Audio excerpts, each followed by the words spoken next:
Razvoj informacijsko-komunikacijskih tehnologij je tudi v izobraževanju prinesel številne novosti, ki se kažejo v praksah poučevanja, vsebini, metodah in procesu evalvacije. Informatizacija šolstva v središče pozornosti postavlja učence. S pomočjo novih tehnologij lahko povečamo njihovo motiviranost in aktivnost, poleg tega pa je izrednega pomena tudi izobraževanje in usposabljanje pedagoških delavcev. Na kakšni stopnji razvoja smo v Sloveniji glede vpeljave IKT v izobraževanje? Definitivno ne na takšni stopnji, kjer bi lahko bili zadovoljni. In nikoli ne moreš biti tako dober, da ne bi mogel biti še boljši. Gre za to, da se mi dobesedno premikamo iz nekega statičnega sveta, kjer smo imeli natisnjene slike in črke, v svet, kjer lahko otrok skozi neke simulacije, didaktične igre, aplete raziskuje določene pojme. In to je nekaj, kar prinaša novost. Tehnologija je že sama po sebi na nek način motivirajoča za aktivnost učencev. Tisto, kar moramo pa poskrbeti v razvoju in potem tudi v šolskem delu, pa je, da razvijamo metodično-didaktične pristope in vsebine, da bo ta uporaba tako rekoč IKT tehnologije omogočala tudi nadgradnjo na področju standardov znanj, doseganje višjih kompetenc in tako dalje. Kaj je tisto, kar bi postavili v ospredje in kaj je pomembno? Definitivno smiselna namenska uporaba informacijsko-komunikacijske tehnologije pri pouku, torej poudarek na didaktiki IKT, sistematično, koordinirano na šoli, kjer ima velik vpliv seveda tudi ravnatelj, da to poteka nekako sinhronizirano, da imamo pred očmi in v ospredju učenca kot osebo, v smislu seveda tega horizontalnega povezovanja in pa predvsem vertikalnega v osnovni šoli in tudi srednji šoli. Učenci seveda želijo in tudi kažejo potrebo po večji aktivnosti, po večji vključenosti v sam pouk in tudi to je ena od možnosti, ki jo interaktivni učbenik in seveda uporaba vseh e-storitev pri pouku omogoča. V Sloveniji in v svetu smo računalniško in informacijsko pismenost učencev 8 razredov prvič izmerili z mednarodno raziskavo računalniške in informacijske pismenosti leta 2013. Vanjo so bili vključeni učenci iz 21 izobraževalnih sistemov po vsem svetu. Rezultati so bili za Slovenijo, tako kot smo že navajeni, smo nekoliko nadpovprečni. Zdaj v vseh teh raziskavah je tako, da je lestvica umerjena na povprečje 500 točk, Slovenija je dosegla 511 točk in s tem se je uvrstila na 7. do 10. mesto. Najboljše rezultate so dosegli učenci v Češki republiki, dosegli so 553 točk. Zdaj, ta razlika med 511 in 553 je v bistvu majhna. Zahodnoevropske države oziroma evropske države so bile v tej raziskavi zelo blizu skupaj. Če se ozremo okrog sebe in pogledamo današnji svet, je to ena od nuj in temelj in velikokrat, ko o tem govorimo, ali so ti naši učenci in mladi rojeni v ta digitalni svet že kompetentni, se pravzaprav vedno spomnimo lepega angleškega izraza, they are confident, but they are not competent. Pri čemer mislimo predvsem seveda kompetenco uporabe IKT za izobraževanje, torej za učenje, izrabo v tistih vidikih, ki je morda seveda velikokrat zanemarjena pri njihovem lastnem delu. Mi smo digitalne kompetence razdelili na štiri nivoje. Slovenski učenci so večinoma, kar 84% slovenskih učencev, je na nivoju 2 ali manj. Kar je pomembna razlika med nivojem 2 in 3 je to, da nivo 3 pomeni neko avtonomno uporabo računalnika za reševanje problemov. Na nivoju 2 gre nekako takole. Učencem daš navodilo, naredite to in to znajo narediti. Teže je, ko se treba lotiti nekega problema in ga potem s pomočjo informacijsko in komunikacijske tehnologije tudi razrešiti. Učenci so vešči uporabe različnih digitalnih naprav.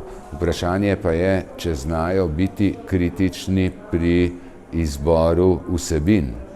In tisto, kar je nujno potrebno razvijati, eno je uporaba in sama tehnologija, drugo je uporaba in didaktični pripomoček in tretjo je razvijanje kritičnega mišljenja z uporabo e-tehnologije in e-vsebin.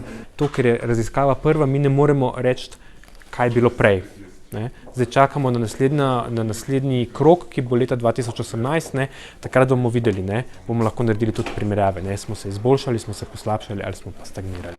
Usposabljanju in ozaveščanju glede uporabe IKT v izobraževanju in raziskovanju pa je namenjena mednarodna konferenca SIRIKT, ki je v organizaciji Zavoda Republike Slovenije za šolstvo in Zavoda Arnes letos potekala že 9. Tokratna tema je bila Učimo se drug od drugega. Nekako želimo pokazati vsako leto, kako sledimo ciljem na poti do doseganja e-kompetentne šole in e-kompetentnega učitelja. In SIRIKT je priložnost, da si tudi učitelji izmenjajo izkušnje, tisti, ki razvijajo tehnologijo, predstavijo napredke v tehnologiji. Letos pa zaključujemo tudi projekt e-šolska torba, ki je nadgradnja oziroma nadaljevanje projekta e-učbeniki. Potreba se je pokazala pač v šolah, ker zahtevajo nove generacije, nove pristope k pouku.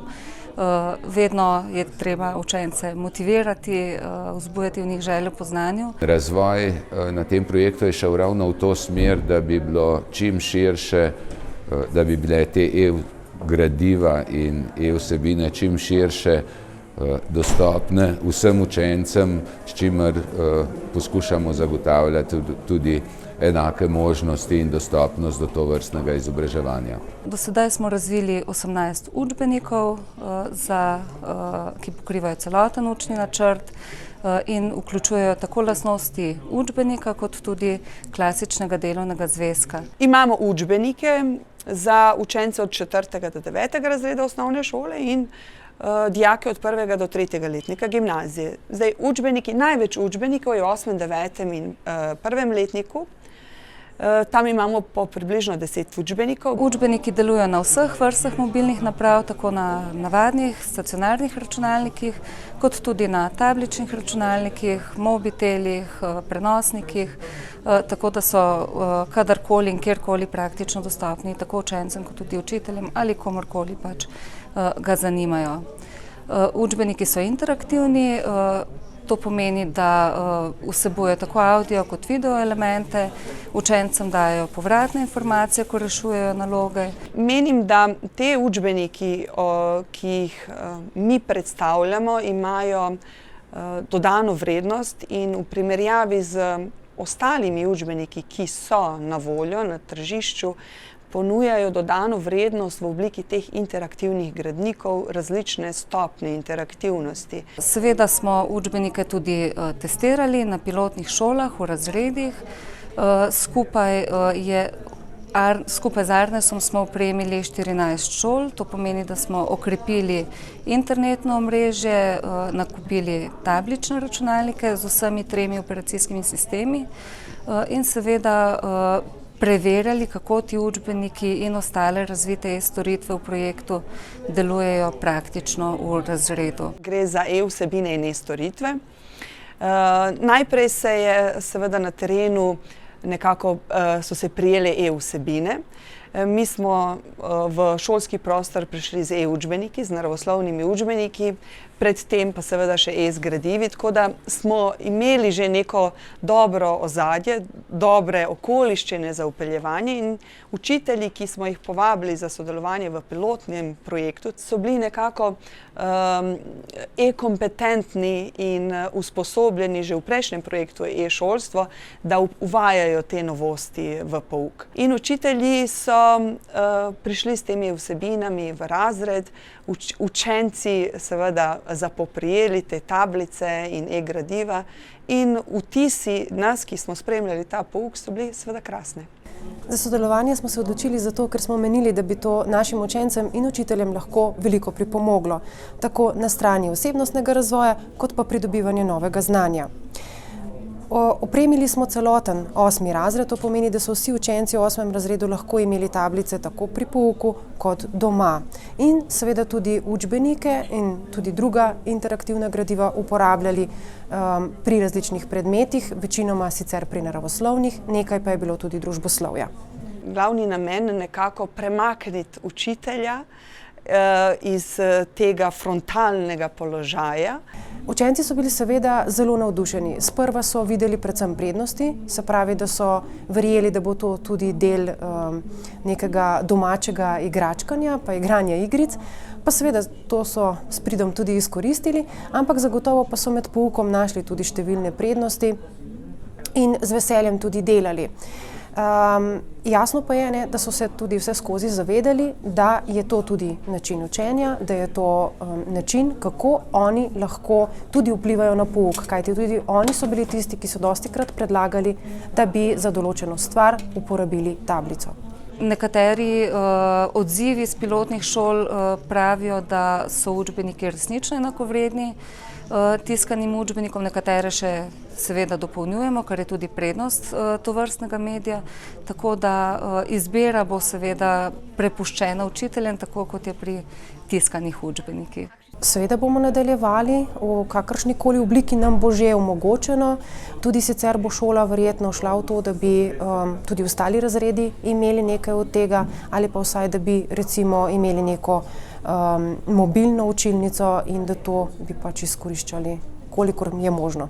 Te učbeniki prinašajo v slovenski šolski prostor določene novosti tudi na področju didaktike in metodike, zato učitelji ostali pričakujejo svojevrstno podporo strani Zavoda za šolstvo. 5 učbenikov je že potrjenih na strokovnem svetu, čakamo samo še na sklepe. Ostali učbeniki so tik pred tem, da bodo potrjeni, tako da računamo, da nekako z novim šolskim letom, da bodo že v bistvu lahko uporabljeni tudi kot redno učno gradivo v razredu. Lahko povem, da bo Zavod za šolstvo do začetka naslednjega leta imel potrjenih 40 interaktivnih učbenikov za brezplačno uporabo v šolah, kar mislim, da je velik premik na tem področju. Učitelj nikoli ne bo šel iz razreda, bo pa zagotovo učitelj tisti, ki bo lahko otrokom še bolj pomagal, da bodo več naredili sami. Sem prepričana, da se bodo ostali učitelji pozitivno odzvali na te e-učbenike v smislu, da bodo prepoznali njihovo dodano vrednost, da jih bodo smiselno vključevali v pouk, da bodo z njimi ne samo bogatili pouk, ampak tudi se z njimi, želimo, da se z njimi otroci učijo samostojno. Menim, da to, kar smo začeli v projektu e-šolska torba, ni dokončana zgodba, daje nam številne možnosti, odpira nam številne možnosti in seveda tudi prednosti, ki jih velja izkoristiti. Strahovi so vedno in povsod pri vpeljevanju novosti in sprememb. Morda je zanimivo, da se na tem področju zelo veliko srečujemo z stereotipi, močno zasidranimi stereotipi in kar bi si želeli objektivnega pogleda na vse zadeve. Nobena stvar ni samo bela ali črna, vedno imamo oba vidika in tudi to bi v bodoče pravzaprav želeli. Nek premišljen, racionalen pristop in analizo tega stanja in potem presojo, kako dalje. Ne vse, ne vedno in ne za vsako ceno. Trudili se bomo tudi za nadaljni razvoj in nadgradnjo, ker na tem področju je tako, da ne vemo, kaj natančno bo čez 3, 4 ali 5 let. Vendarle pa mislim, da v Sloveniji delujemo na tak način, da si lahko danes vsaka šola in vsak vrtec privošči ta e-izobraževanje. So pa na področju digitalnih kompetenc potrebne še številne izboljšave. Ministri Evropske unije, pristojni za izobraževanje, menijo, da je treba digitalne veščine razvijati že na začetku izobraževalnega procesa, ter da je mlade treba pripraviti tudi na službe, ki morda sploh še ne obstajajo.